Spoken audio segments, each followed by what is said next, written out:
Hey, you're watching the 401 show. This week we've come to Pork. Imagine that, a place called Pork. It's York, you silly sausage. Oh. We're at the Castle Museum today. Come on, let's go and have a look inside. Here's what's coming up. Let's go.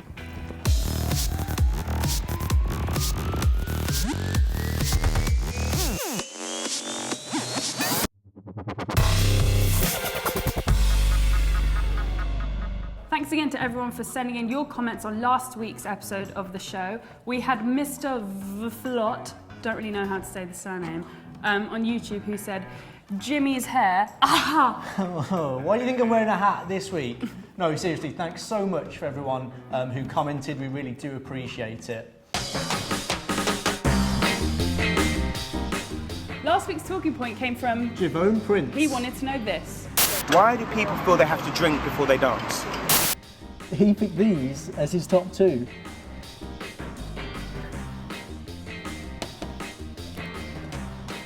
Oh, I'm gonna have to get out. This is too small. Oh. Things I do. What's going on, people? This is Akala. Right now you're locked onto the 401 show. Big up.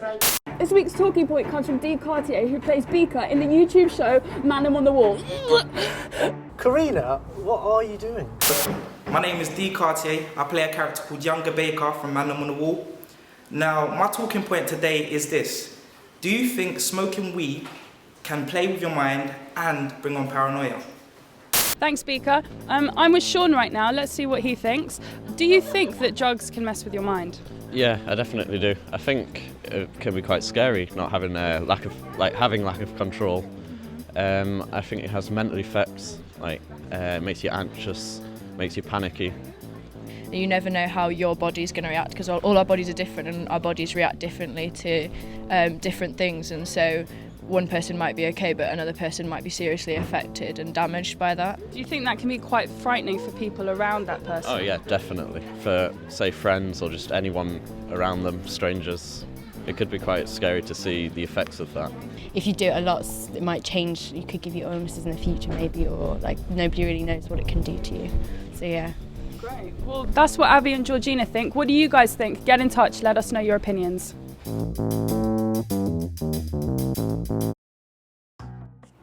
What time is it, Karina? What time is it, Alan? It's time to spin the umbrella. Ooh.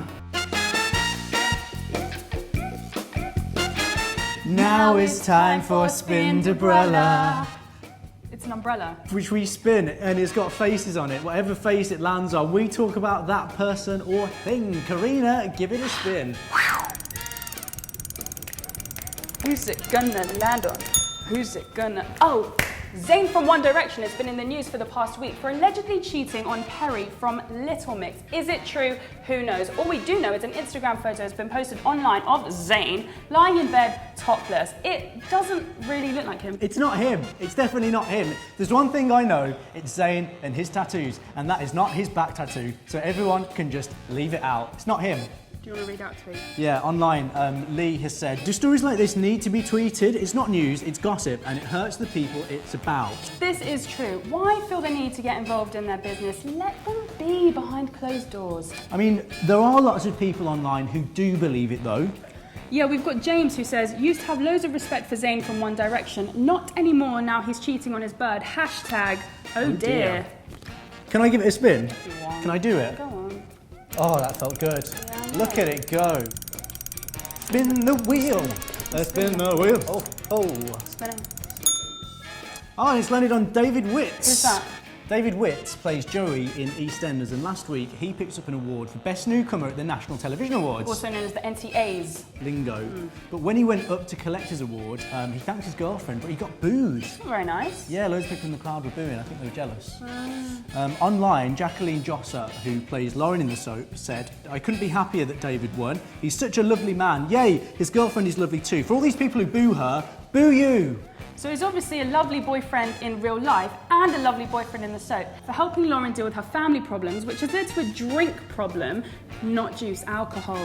Yeah, but he's been helping by covering up for her. Is this the right thing to do? What do you guys think? Let us know. Let's give it one more spin. Okay. Go on, I'll let you do the honours. Thank you. Last spin of the week. Go. Is it gonna land on? It's the random tweet of the week. What's Jessie J been saying? Just eating a bagel, standard, wink. Hi, we're McFly. You're watching the 401 show. Not the 104, the 401. So, the other day I sat down to have a pretty deep and meaningful conversation with a guy with amazing hair and an incredible voice. Elvis? No, Tyler James. Oh, I like him. Check this out.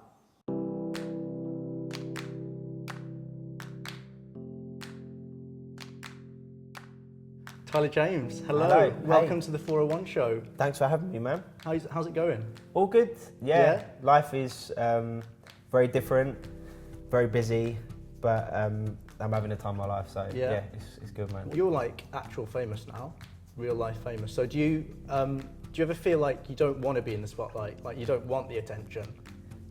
It sounds weird saying it because I'm a singer and I get on stage and stuff like that, but I'm not that outgoing. Like I'm not cocky. I'm not uber confident and stuff. Like I'll often doubt myself and stuff. But the thing is, it's like you just have to try not to. And I'll always try and tell myself to believe in myself. You know? Yeah. Because if you believe in yourself, then other people will believe in you. So when people are going through a tough time, they turn to lots of different things. Why do you think it was alcohol that you turned to? I think if you're depressed and you've got a lot on your mind, you just want to shut it all out and you want to escape. And if you drink every day, which I did for a while, you just numb everything. You don't think about any of your issues, any of your problems, any of the things that are bugging you in life. One of the main reasons I was depressed is I wasn't doing what I loved, anymore. And looking back now, sitting around drinking every day wasn't going to make that happen.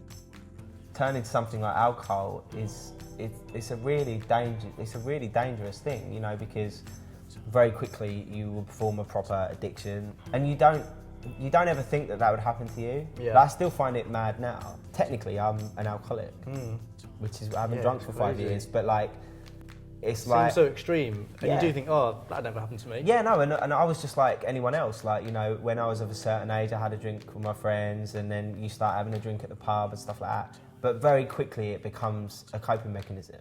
And when I felt anxious, when I couldn't deal with what was going on in my head, I could just have a drink. But you're running away from your problems, and you can't run away from them forever. And however far you go with it, like I did with alcohol, you will hit the end of it. And then you have to deal with everything. And what advice would you give to someone whose mate is maybe going through something similar to what you went through?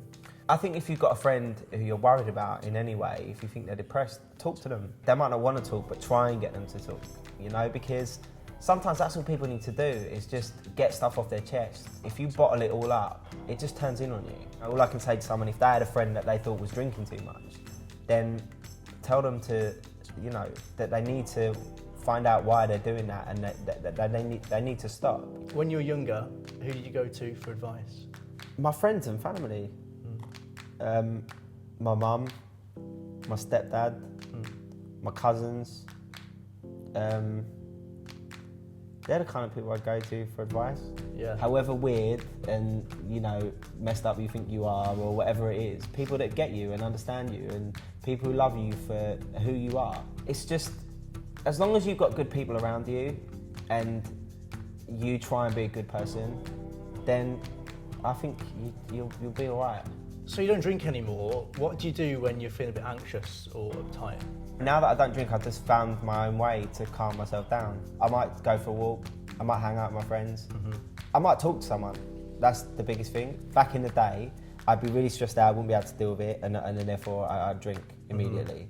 But now I'd probably just talk to someone. I'd ring up a mate, or I'd talk to my brother and be like, this is on my mind, this is annoying me. Have a DMC, like we're doing now. Yeah, exactly. No, but I honestly think, like, when people don't talk about stuff, that's when you end up in trouble. Yeah. Once you've spoken about something, you tend to sort it out in your head. You're like, oh, I feel alright about that now. It always sounds like a lot less bad as well when it's out in the open, rather than just festering away. Yeah, in exactly.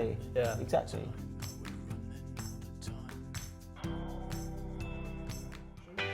So that's it for this week. The Castle Museum's been a lot of fun. Thanks, York. I preferred pork. Shine your shoes, Governor. Come on, James, we must head to the haberdashery. I'm going to buy a pink frilly hat. Bye.